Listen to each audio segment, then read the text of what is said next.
It does seem to me the government, through privatisation, I know how opposed you are to it, has built an awful lot of infrastructure off the back of it. Why are you so anti-privatisation, and why are you not committing to as many business plans as the government? That seems a difficult political road, in the sense you're saying to people, look, we're just going to build less in future years. Well, we're being honest. I mean, the first thing I need to say is that we'll commit and build as much infrastructure in as many places as soon as we can. We've already committed to over $100 billion worth of infrastructure over the forward estimates, so the next 4 years. But, Andrew, both Labor and the Liberals have to borrow $20 billion this year, $20 billion the year after, and $20 billion in years 3 and 4. Combined $80 billion worth of borrowings. Now, that's a lot of money to go on the balance sheet. I think that those projects are important, and I'm committed to seeing them go ahead. But imagine chucking another $50 billion worth of unfunded spending on top of that, when you've already got a near $200 billion debt in the state, the largest the state has ever seen, more than 20% of GSP. That has to be paid off by future generations, and I'm not going to build infrastructure by selling off assets, because I think the price paid for regular consumers is just too high. On the wages cap, how big could public service pay rises be under your government? Yeah, well, Andrew, you know, I've said many times during this debate that it's not possible for me to negotiate with representatives of essential workers from opposition. But New South Wales is the only state in the entire country with the wages cap in place. The other states seem to be able to work towards fair deals on behalf of their workforce. I think we should be able to do the same thing here. And it's the dogmatic approach from Dominic Perrottet, where in the term of the last parliament, instead of a 2 or 2.5% pay increase, he wound it all the way back to zero. Is one of the leading reasons why I think you've got an essential worker crisis across public services in this state because of that decision. Do you want it at 4 or 5% a year? Because that's what it was under the last Labor government.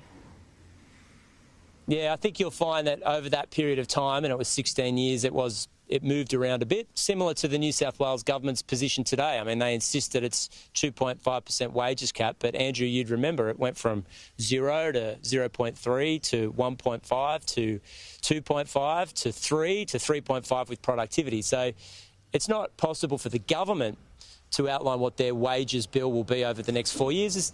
We're in a similar situation. It's difficult for us too, but I'm convinced if we sit down, work with essential workers, we can make a difference. And look at the alternative. I mean, we've got 3,000 teacher vacancies in New South Wales. 1 in 10 patients have to wait longer than 19 hours in an emergency department. Unless we start investing in human capital and the people we need in our essential services, things will get worse and not better. Let me just ask this particular aspect again. Could it be 4 or 5% a year or more? It's not possible for me to negotiate with them from opposition, but I don't think that's a radical position for me to have for 2 reasons. Firstly, no other state in the Commonwealth has that position in place, and even the Perrottet government has radically changed the wages cap over the last 4 years. And I think the big fear for essential workers in New South Wales is, despite the fact that he says in year 3 and 4 it'll be 2.5%, he could wind it all the way back to zero. Services in the state won't get better, they'll get worse. It could be 4 to 5% or more.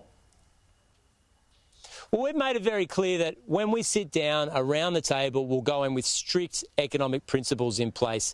Any increases will have to be paid for by budget savings or productivity gains. And I've made that very clear to the representatives of workers in New South Wales. I've made it clear on the campaign trail. We believe that that's an appropriate and responsible way to deal with what is an essential worker crisis in the state.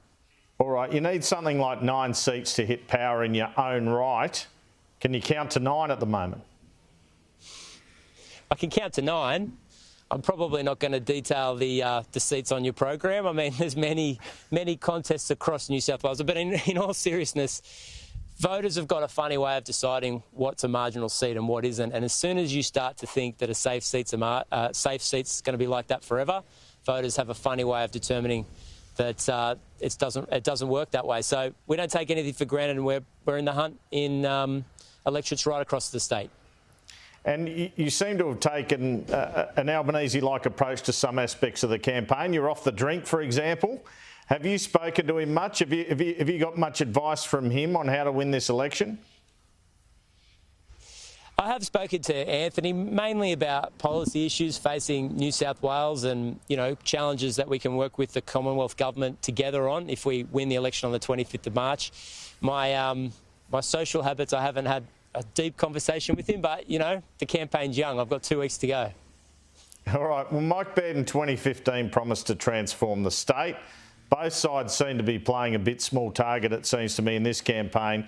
If you were to sum up how a Minns government would change the state, how would you sum that up? I would say that we can invest and repair essential services in New South Wales without selling off essential assets. We've got a common sense plan that'll make a big difference to the state of New South Wales. And after 12 years of the incumbent government, with their best days behind them and their best people left, it's time for a change in Australia's largest state. Chris Minns, thanks for your time this afternoon. Thanks, Andrew.